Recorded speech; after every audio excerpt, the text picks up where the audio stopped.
Pay off my credit card right away, does that impact my credit score in a negative way? Let me break it down for you in a way that you'll understand and actually figure out what's the best payment method that will work for you. Over here, we have the normal credit card statement timeline. So on January 1st, we open our credit card. January 1st to 31st, this period of 28 to 31 days, depending on the month, is our billing cycle. Once your billing cycle is completed, say it's 31 days for this billing cycle, the 31st of January is your statement close date. Basically the date when your credit card issuer finalizes a billing cycle. So this is the last day that any transactions or payments or fees can be included in this month's billing cycle. Say by the end of your billing cycle, you get to the statement close date and you've only spent $1,000. So this balance would be the balance that is reported to the credit bureaus to calculate your utilization rate. Shortly after your statement close date, after 1 to 2 business days, or sometimes even on the same day, you get your statement in the mail. What is credit utilization?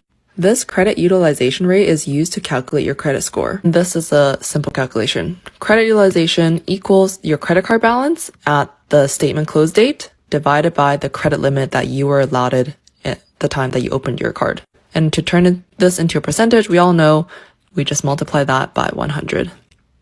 For this example, we spent $1,000 at the statement close date on January 31st, and our credit limit, for example, is $5,000. Credit card balance at the closing date, which was $1,000, divided by our credit limit, $1,000 times 100, my bad.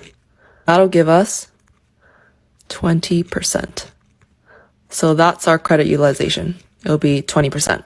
This example is only valid for if you only spent $1,000 from January 1st to January 31st, then you'll have a utilization rate of 20%. But if you pay off your credit card every single day as soon as you spend it, it will look very different. If you pay off your credit card every day, say I spent $20 here and I paid off right away, so that just cancels out. So this month I spent $1,000, but I paid it off before the statement close date, so my statement close date balance will be zero.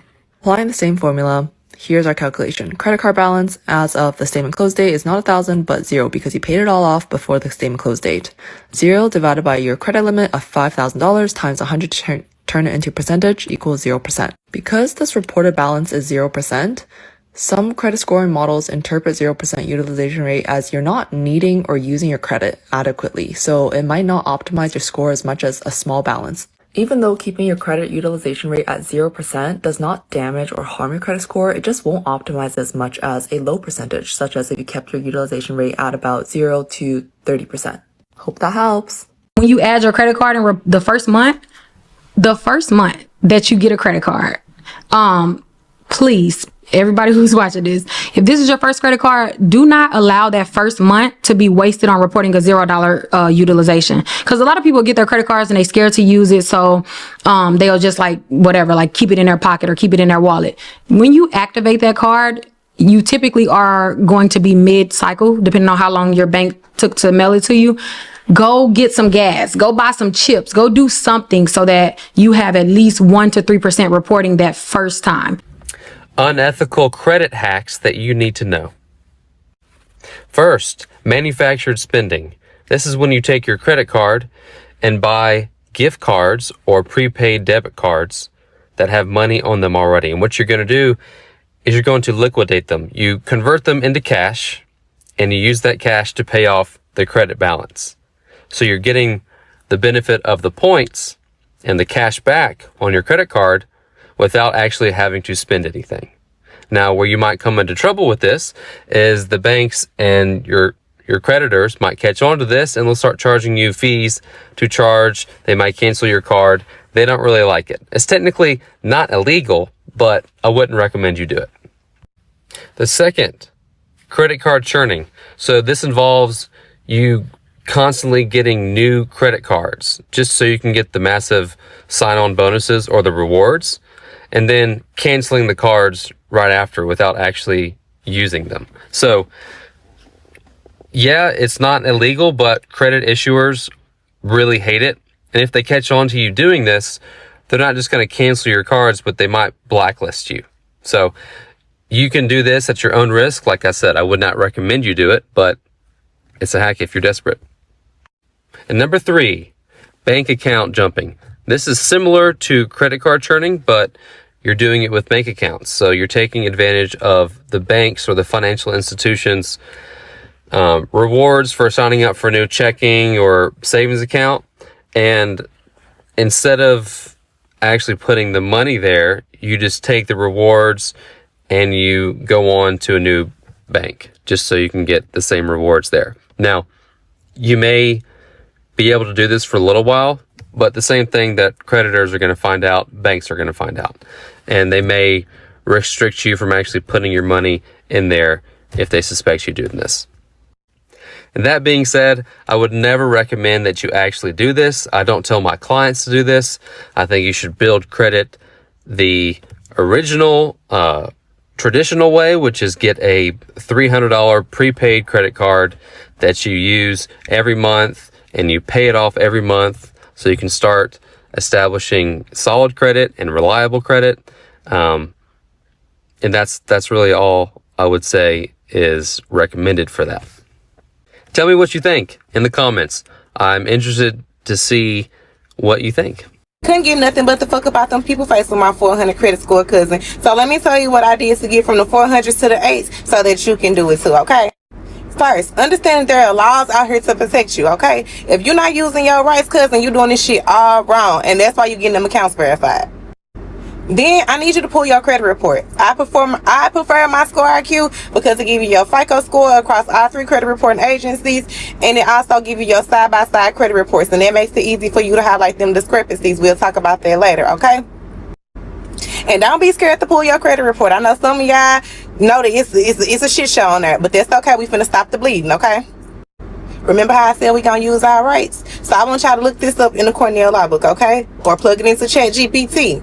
ChatGPT will break it down to you, baby. It's the block and delete method. It's the law that mandates for them to block and delete those accounts in 4 business days. But in order for you to do that, it's some steps you have to take. Now, remember, I said we're going to do this shit the right way. We going to respect to the law, okay? So, after you look up the block and delete method and understand what's going on, and why you're going to do what you're getting ready to do, because when it comes down to credit repair, right way, wrong way, short way, long way, let's get this shit done right, the legal way.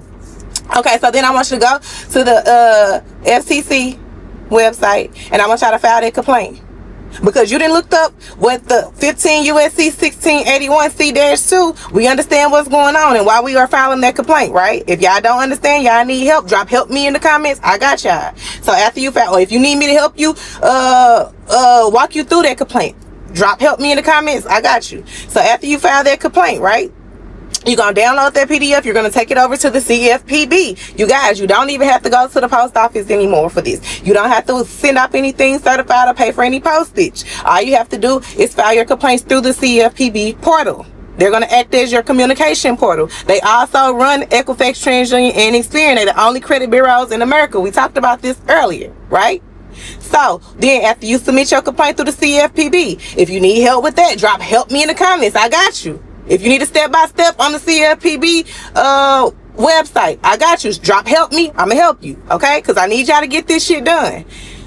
Go ahead, file your CFPB complaint. You're going to include your ID, the FCC complaint, your social security card, your proof of address, and your disputes, right? The CFPB going to send it over to Equifax, TransUnion, and Experian for you. You're going to wait 4 business days because remember, that's what the law said. Respect to the law, right? All right, so now that they got your complaint, because the CFPB is going to let you know that when Equifax, TransUnion, and Experian has received your complaint, they're going to email you.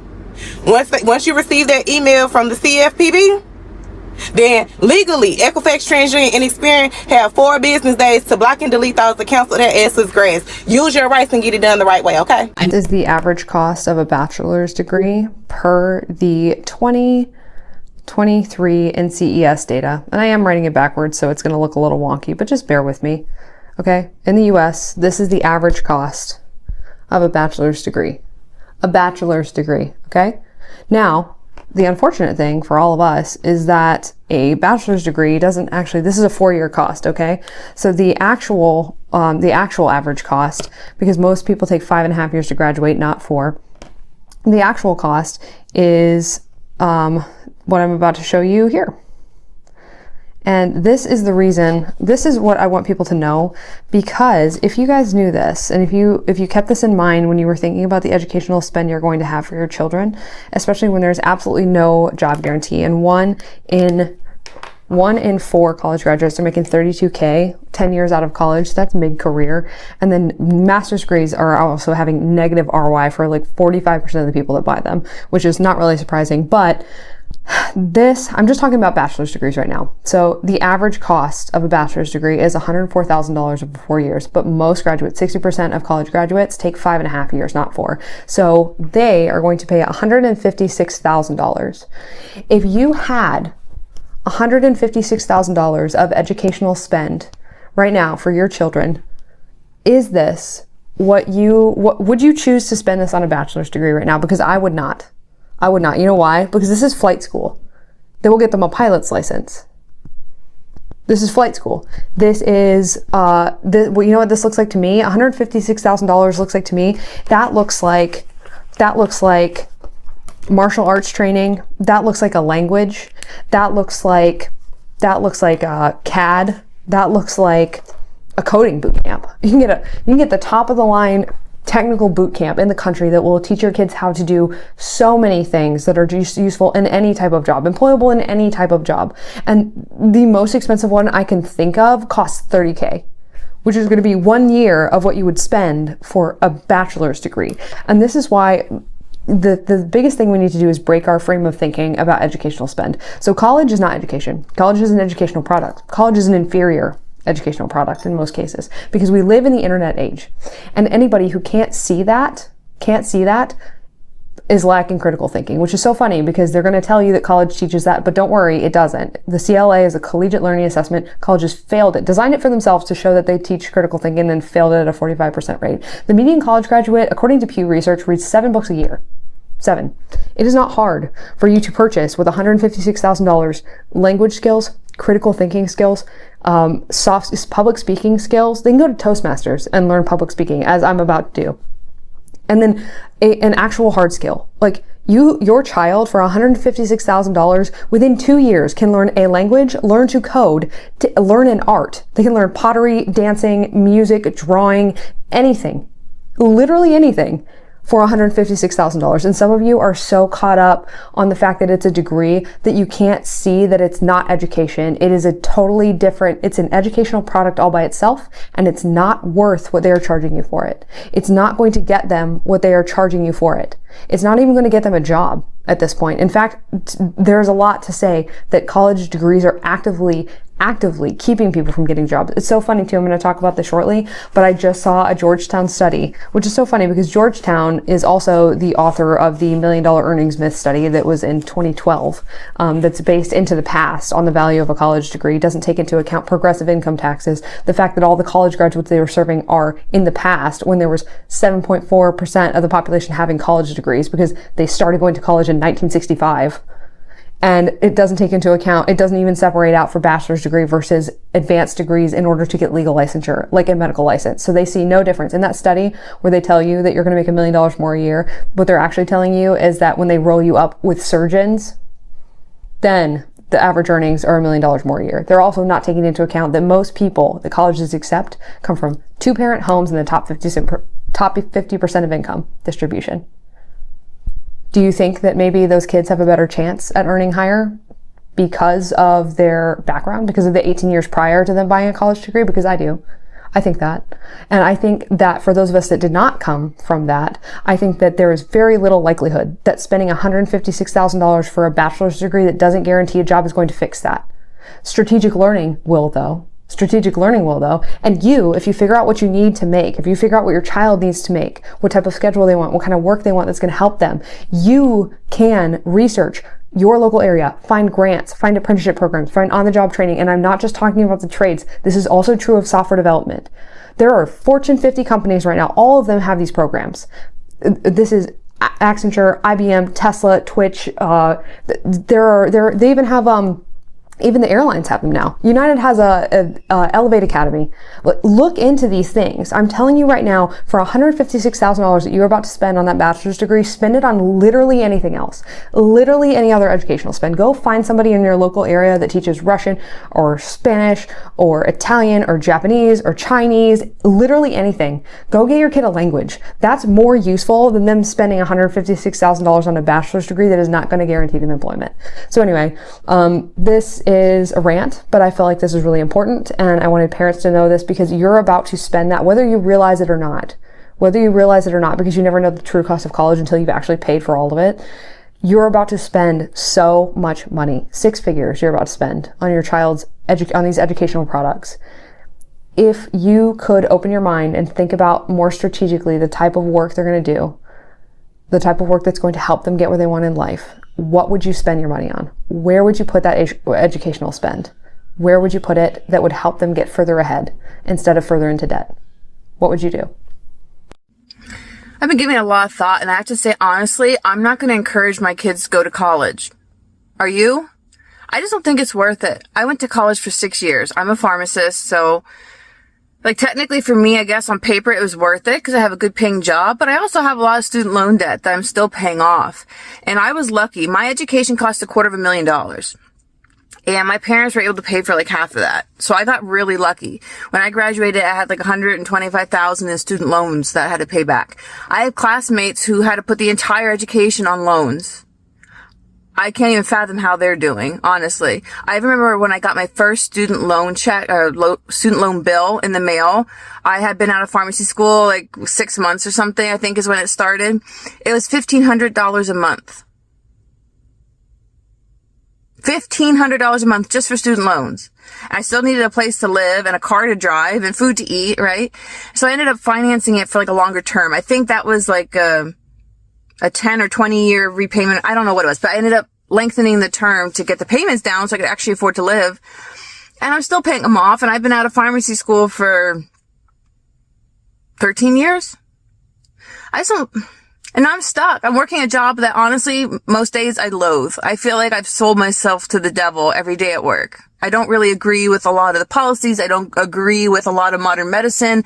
A lot of the medications that people are coming in and taking, God, it's poison. It's poison. You're being kept sick to buy the prescriptions to make the money for the big companies, and it's horseshit. Don't get me started. But I'm working in a profession that I largely disagree with, but I can't afford to work anywhere else because I have to make pharmacist money to afford to pay back my student loans while still affording to live. So yeah, I'm not going to encourage my kids to go to college. Honestly, if they have a specific career path that involves a college degree, and they're determined, and that's one thing. Nursing, you need a college degree to become a nurse. Whatever, basically the medical field. If you want to work in the medical field, obviously you need a college degree, and you're going to get a job. It's a pretty much guaranteed job placement if you have a medical degree. But you aren't getting an art history degree. You're not going to get some, like my ex-husband has a political science degree, but he never did anything with it. If it's different if you want to go into a specific field and you've got this plan but most people are just going to college because you're expected to go to college, and then you have to pay back those loans. You're working a retail job now, paying back student loans, and for what? So you got to party for 4 years at college and have the college experience? It's not worth it. 100%, I would sooner encourage my kids to go into a trade school, become an electrician or a plumber. You'll make so much more money doing that than even being a teacher, for crying out loud. College largely is a scam. I feel like most of what our society has set up for us is a scam. Honestly, I'm getting more and more cynical by the day. But I'm now stuck working a job I pretty much hate. Because, they got me. I owe too much. I gotta keep doing it. There's no other job where I could make enough to live and still pay back my student loans. But when you're 17, 18, whatever, you see the dollar sign of what you're gonna make. As a pharmacist, yeah, you make good money. But shit, that college is expensive. And I got lucky. I did it in 6 years. Because it's a doctorate program. You have to get your doctorate to be a pharmacist. And I was lucky. I was in a program where as long as I kept my grades up, I could do it in 6 years. But there were a lot of pharmacists who went to school for 8 years. I can't even imagine what those student loans look like. So anyway, I'm just saying college is overrated, and I'm not sending my kids unless they absolutely want to go. How about you? I've been trying not to stir the pot and trying to kind of avoid controversy. One just got me going. When you go to college, generally, your first semester's schedule is made by the college. They just put you into some general basic electives. And one of his students got his schedule for his first semester. And look at one of his classes. So you want these kids in their very first semester to engage in and basically give their stances on race and politics with no choice. Oh, and I just noticed at the bottom there, they'll produce videos that present the historical research they have conducted. So you want them to have video evidence that can be posted for anyone, anywhere. Is this real? How does everyone feel about this? So these are the rules that I'm going to put in place for myself for this mid-year start reset of a no-buy. First one is no browsing at Dollar Tree, because Dollar Tree is a complete trigger store for me. And I think, oh, it's only $1, it's only $1, it's only $1. And then my receipt says $93. So not doing that anymore. My second rule is no Marshalls, no Home Goods, no Target, because I don't need anything from there. I don't need any more decor. I don't need any more shit. I don't need anything for my house. I have to declutter my house. So I have no reason to go in there and buy anything. My next rule is no thrifting, because I get FOMO and I see something and then I fear that if I didn't buy it, I should have bought it. So I buy way too much and things I don't need, and then things I end up having to declutter. So I'm not thrifting right now. The next one is no Dunkin', no Starbucks, no buying coffee, because it's very expensive and it's not even that good. I actually prefer my protein coffees that I make at home, so I'm not going to pay, $8, $9 for like half-ass coffee while I'm out. Then no new clothes, no new shoes. I have way too many as it is. I don't wear half the stuff in my closet, so just no more. This sounds silly, but no new cups. I have such a cup addiction. If I could have every tumbler in the world, I would buy it. I don't know why I'm so addicted to the Prince, but I don't need another tumbler. I don't need another reusable cup. I have 1 million reusable cups. You only need one, so I definitely don't need more. Then no new books. I love to read. I'm a big reader. My bookshelves are overflowing. I have boxes full of books. I have 4 e-readers. I have libraries. I have the library e-cards. I absolutely do not need to be buying any books right now. And then my last one is like none of the novelty or unnecessary items at grocery stores. Those 2 aisles at Aldi always get me, and I don't need anything down those aisles. What no-buy rules are you making yourself stick to? Let me know. Okay guys, come with me to see how much debt I'm in. So I'm a sophomore in college. I go to a private university where tuition is about $56,000 a year, like in total. I do not pay that much, thankfully. I'm on a whole bunch of scholarship, so I don't pay that. But I do still have had to take out loans, multiple loans for every semester of college that I've been in, and I've never actually checked my like how much loans I'm in. I actually don't even look into it. I just click it and I accept the loan. So right now I'm gonna log into my FAFSA, which I know I should like really look into it, but it's like I pay for college myself. So yeah, that's all you need to know is I pay for college myself. So, and the thing is like, if you don't pay off your fall semester tuition, then you can't register for spring. So thankfully last year I was an RA and it covered, you get a scholarship and that covered the rest of my tuition. So last year, I got a refund check, but this semester I quit being an RA. So I have $1,700 to pay before next school year, before August, so that I can come back. I'm going to say I'm like $10,000 in debt. I don't know. I don't even know what to guess, but I'm going to say like around $10,000 in debt, which is still fucking like, what do you mean I have to pay that back? I'm logging into my FAFSA. Oh, it popped up right away. I am $2,613.88 in debt.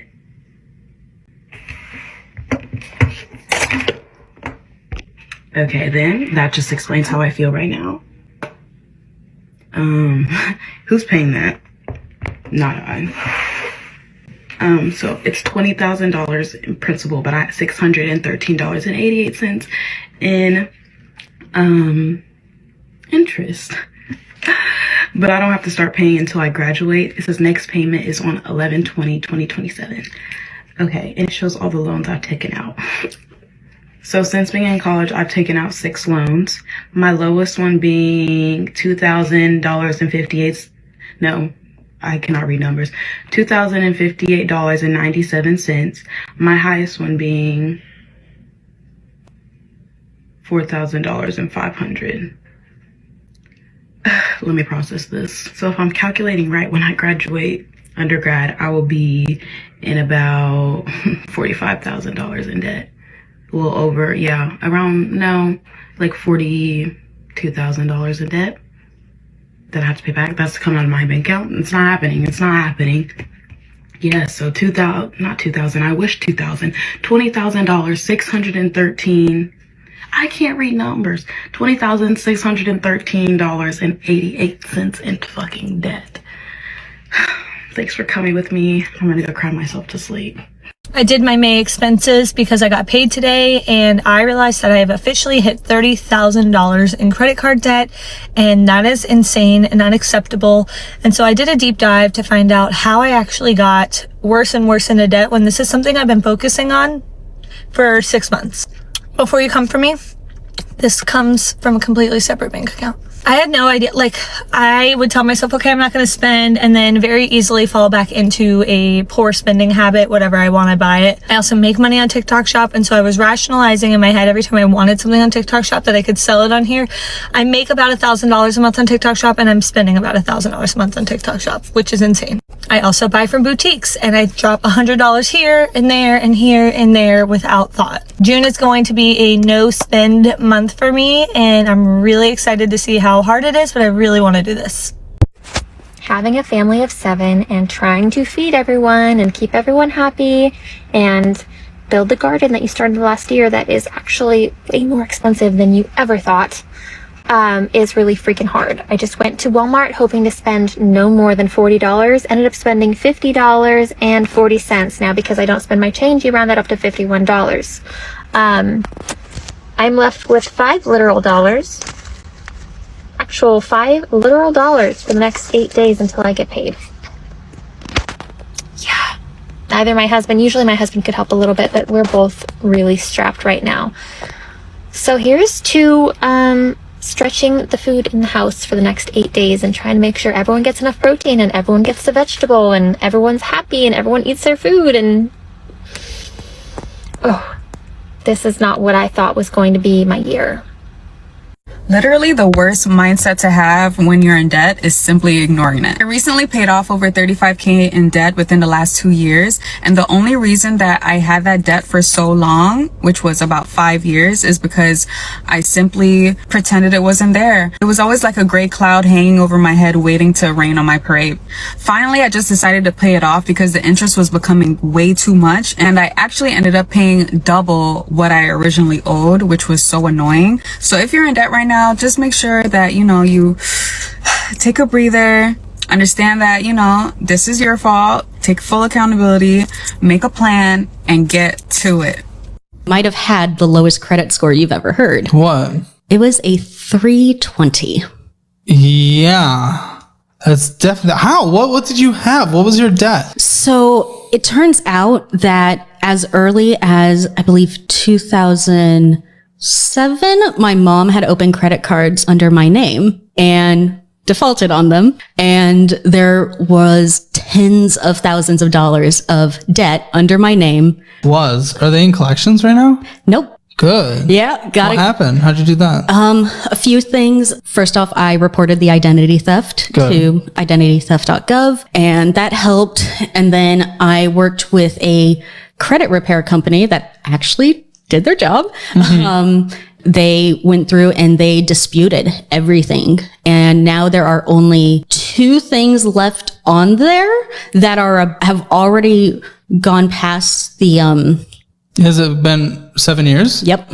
Oh, very nice. And so they have pretty much fallen off. They're still trying to collect and they keep calling me. And it's like, well, I'm not the person you're looking for. Yeah. But it's probably too little money for it to be worth any kind of legal. Exactly. Yeah. They actually tried for like $1,000. They tried to take me to court for it, but the court said it's too late. It was past the statute of limitations. Yep. And so now my credit, a lot of hard work, a lot of missing out on fun stuff, but now my credit, I checked it the other day when I was sending everything to you. I have a 710. Wow. Okay. Yeah. So you sound like someone that almost like would have like come on the show before. Yeah. And then like went through the process and cleaned stuff up. We still have debt. Yeah. But you've come a long way. Yes. Very good. Thank you. Oh, I'm proud of you. Thank you. Want to know what I'm curious about? I want to know who the hell has a credit score of 800. Does that even exist? Because I'm trying to find a new place to live, and every broker is like, if your credit score is not 750, don't bother applying. Who has that credit score? I would like to know.